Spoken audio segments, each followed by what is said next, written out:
Andrew Zimmern of Bizarre Foods. And so what brings you here? I mean, what's your favorite burger that you've...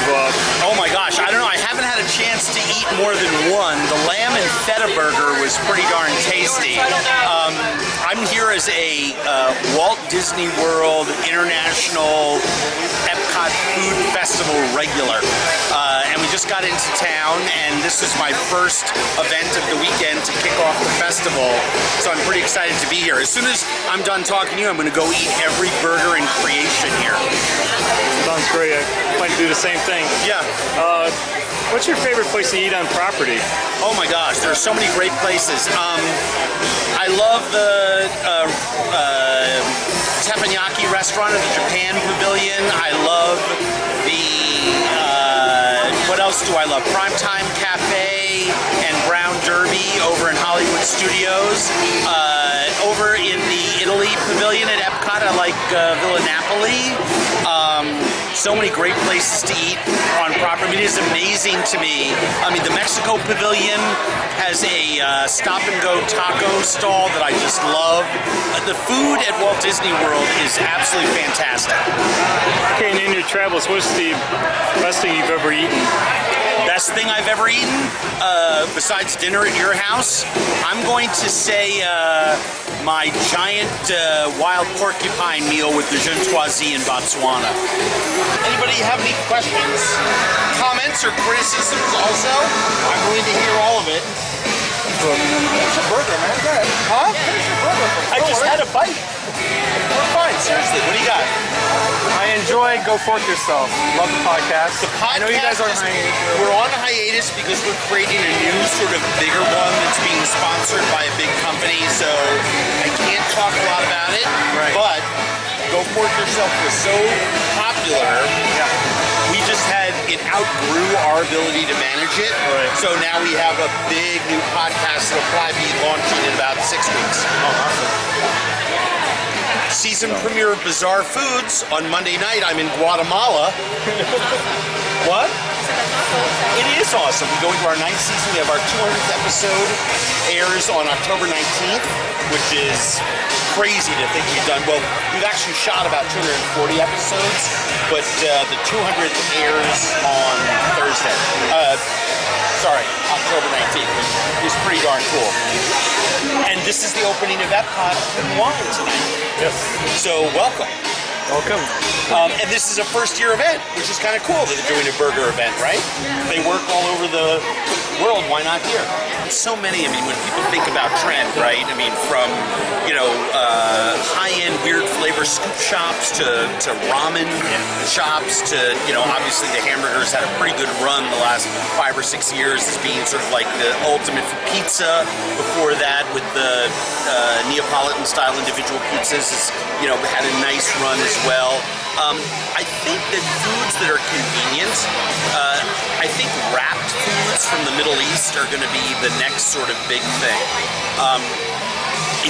Americans love meat, we love bread, we love lots of options to go on those things. So if you think of like a Middle Eastern piece of flatbread, like a soft fattoush and a grilled lamb skewer or chicken skewer or pork skewer, down on that piece of bread, perhaps some smoky eggplant, a little bit of hot chili, some za'atar, roll that up, little cucumber tomato salad.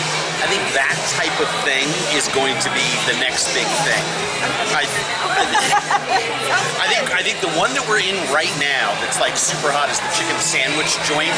I mean, I think David Chang has made that his stake in the ground with his new chicken shop in New York. I gotta do some more. I think that was lightning and thunder. It was just emphasizing my point about chicken sandwiches. It was like, gotta smoke it. Here's the great thing about food. It's kind of like lapel sizes or tie widths. We just keep churning and burning, and there's always new generations of chefs to do new and cool things. So. Now, if there was one bizarre food that you could bring here to Epcot for everyone everyone to try doing the Food and Wine Festival, what would it be? Oh my gosh, that is a great question. My personal dream someday is to do something with food here at WDW. I think it's the ultimate food venue for anyone. We have hundreds of thousands of people coming in every single day from all over the world to experience the tastes and cultures of so many countries represented here at Epcot.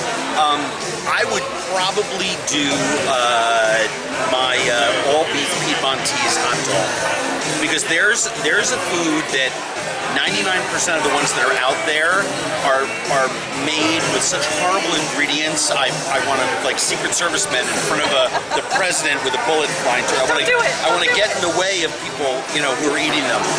But we do a Piedmontese beef one at Andrew Zimmern's Canteen that we're really proud of. I think it's the best hot dog in the world. And at the end of the day, I'd love to do something so simple and so amazing that people would take their first bite and go, "Holy crap, that's the best hot dog I've ever had." And whenever we serve that one, that's what they get. So I think I would do that. Oh, and also my possum on a stick booth is also something. No, I'm just kidding. We would never do that. This city is represented by populations of 5,000 people or more, and most of it is inexpensive. There's not a fine dining restaurant scene per se there the way there is in New York. It's very democratic.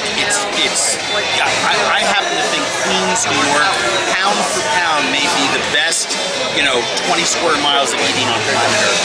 Have you ever ran into, I know there's Filipino restaurants around New York, but have you ran into any in Queens? Oh my gosh, there's tons of them. Filipino food, I think, is having its moment, and it's going to keep having its moment. Are you Filipino? Yeah. I mean, you look at some of the, Paul King, Dale Talde, a whole bunch of guys out there who are really doing some incredible things.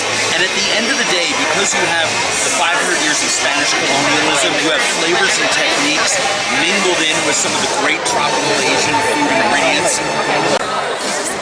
Well, I've been coming to the event for a couple years now, but I've been a Disney dad for 10 years. I never had the opportunity to come here as a child, and I could spend the rest of my life here. It is literally, as someone who travels the globe and goes everywhere, there's nowhere I would rather be than Walt Disney World, and that's the truth from my heart. Well, that's what